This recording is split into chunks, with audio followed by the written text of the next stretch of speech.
Important part लेकर आई हूँ parts of speech में से वर्ब।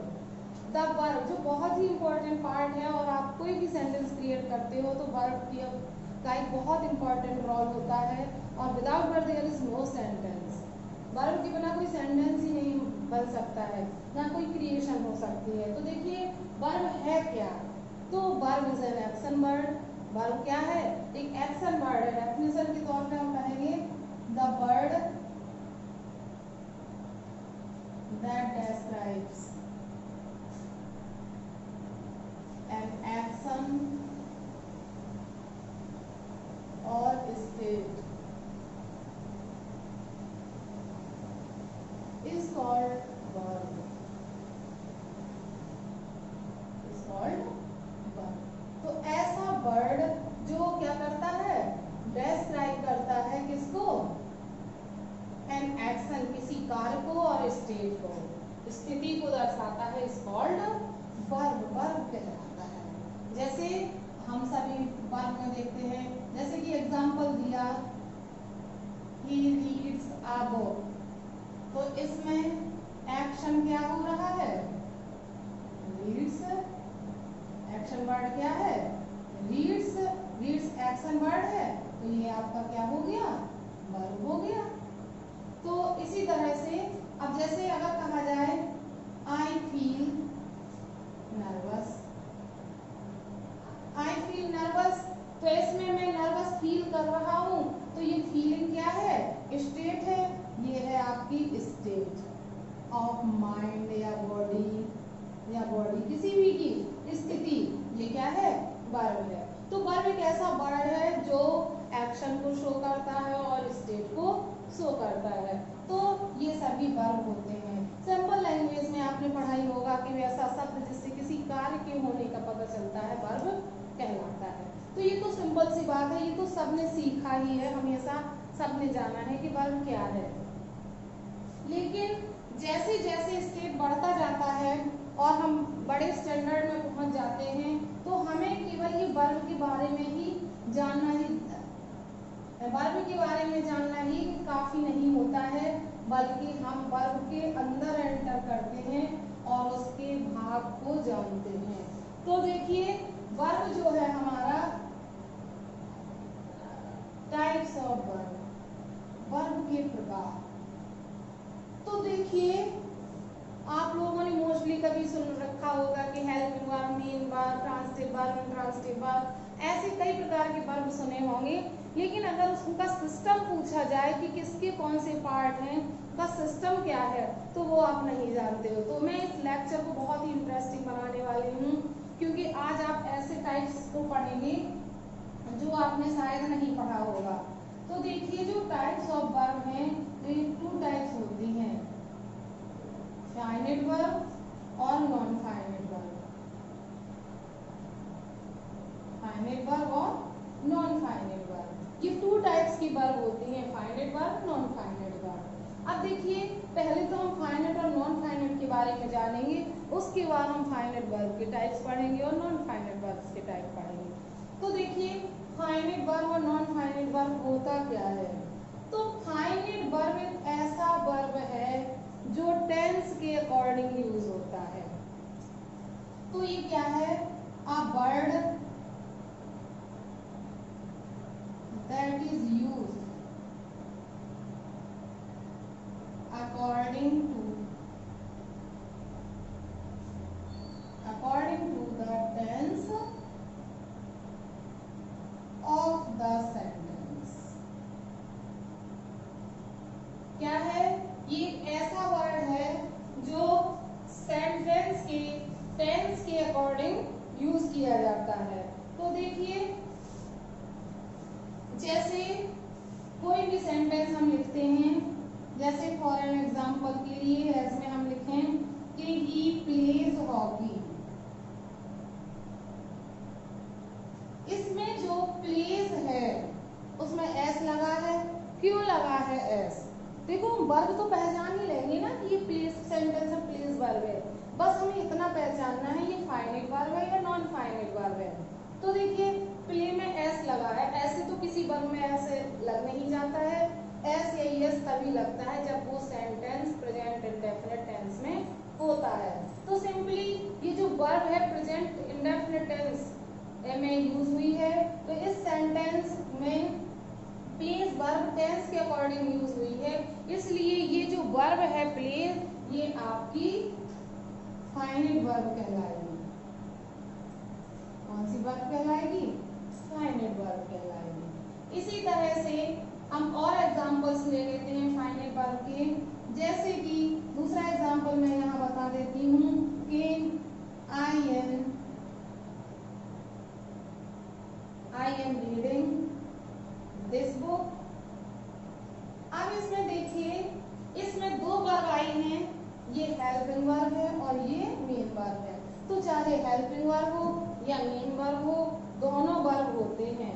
तो देखिए ये जो एम है ये आपका प्रेजेंट कॉन्टिन्यूअस टेंस है और ये भी आपका प्रेजेंट कॉन्टिन्यूअस टेंस है।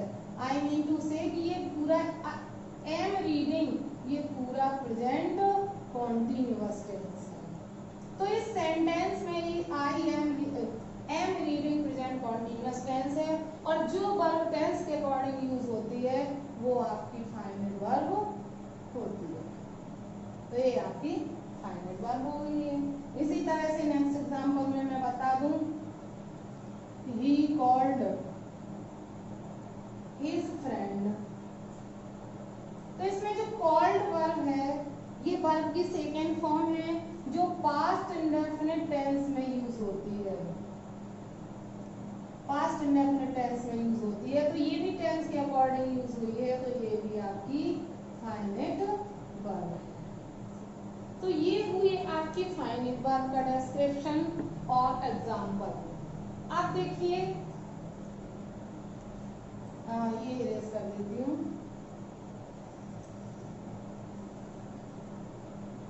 तो देखिए यहाँ पर मैंने लिखा था a word that is used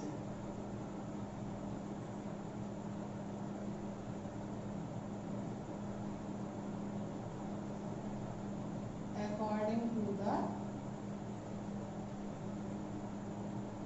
tense of the sentence।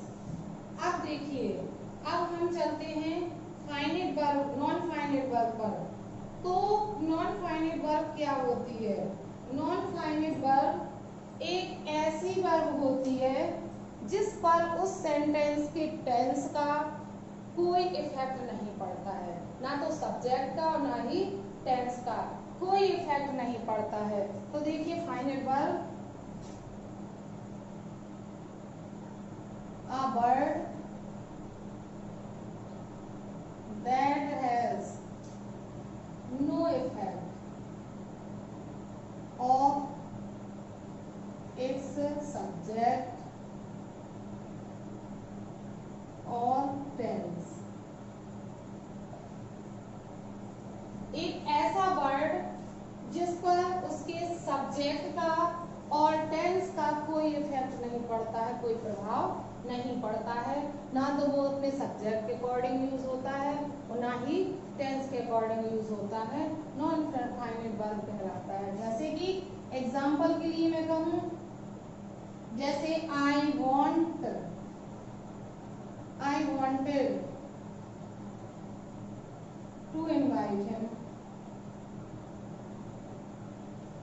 I wanted to invite him, तो देखिए इसमें दो वर्ब आपको शो हो रही है, वांटेड और टू इनवाइट, दो वर्ब हैं।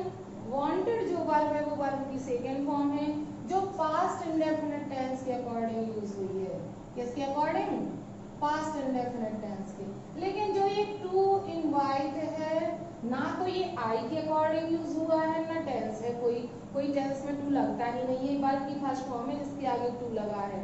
तो देखिए जब मेन वर्ब किसी एक ही सेंटेंस में एक ही सब्जेक्ट हो लेकिन वर्ब दो हों, तो जो एक वर्ब फर्स्ट वर्ब होती है वो मेन वर्ब होती है जिसे हम फाइनाइट वर्ब कहते हैं। और जब मेन वर्ब के बाद कोई दूसरी वर्ब आती है तो वो सब्जेक्ट और टेंस के अकॉर्डिंग यूज नहीं होती है, वही दूसरी वर्ब कहलाती है आपकी नॉन फाइनाइट वर्ब। तो टू इनवाइट इसमें नॉन फाइनाइट वर्ब हो गया। इसी तरह से नेक्स्ट एग्जांपल में he saw me calling him, he saw me calling him। तो देखिए इस सेंटेंस में जो शॉ है ये मेन वर्ब है, ये सेकेंड फॉर्म है वर्ब की जो टेंस के अकॉर्डिंग यूज हुई है। लेकिन जो ये कॉलिंग है ये कौन सा टेंस है? ये कोई टेंस नहीं है, क्योंकि अगर ये टेंस होता तो ये कॉलिंग वर्ड यहाँ आती आगे और इज लगा होता इज कॉलिंग। तो यहाँ पर कॉलिंग वर्ड किसी भी टेंस और सब्जेक्ट के अकॉर्डिंग यूज नहीं हुआ, मतलब फ्री वर्ब है और आईएनजी लगा है तो ये पार्टिसिपल है यहाँ पर। तो ये आपकी नॉन फाइनल वर्ब है। तो देखिए यहाँ पर मैंने वर्ब को इंट्रोड्यूस किया और इसके मैंने दो पार्ट बताए हैं, फाइनाइट वर्ब और नॉन फाइनाइट वर्ब। यहाँ पर फाइनाइट वर्ब को भी मैंने डिफाइन किया है, a word that is used according to the tense of the sentence. यहाँ पर हम और भी जोड़ सकते हैं according to the tense and subject. जो टेंस और सब्जेक्ट के अकॉर्डिंग यूज होता है वह है आपका फाइनाइट वर्ब होता है। लेकिन a word that has no effect on its subject और टेंस, जो सब्जेक्ट और टेंस से कोई प्रभाव नहीं रखता है, इससे प्रभावित नहीं होता है, वो नॉन फाइनाइट वर्ब कहलाता है। जैसे कि I wanted to invite him में टू इनवाइट टेंस के अकॉर्डिंग यूज नहीं हुआ है तो ये आपका नॉन फाइनाइट वर्ब है। और कॉलिंग हिम में कॉलिंग टेंस के अकॉर्डिंग यूज नहीं हुआ है तो ये आपका नॉन फाइनाइट वर्ब है। तो देखिए इसमें आपने इंट्रोडक्शन पढ़ लिया है। अब मैं नेक्स्ट लेक्चर में आपको लेकर आऊंगी types of finite verb and types of non finite verb. अब हम फाइनाइट वर्ब को डिटेल से पढ़ेंगे नेक्स्ट लेक्चर में और फिर उसके बाद नेक्स्ट लेक्चर में नॉन फाइनाइट वर्ब। तो दो लेक्चर में हमने सेपरेटली कंप्लीट करेंगे। आज के लिए इतना ही। Thank you.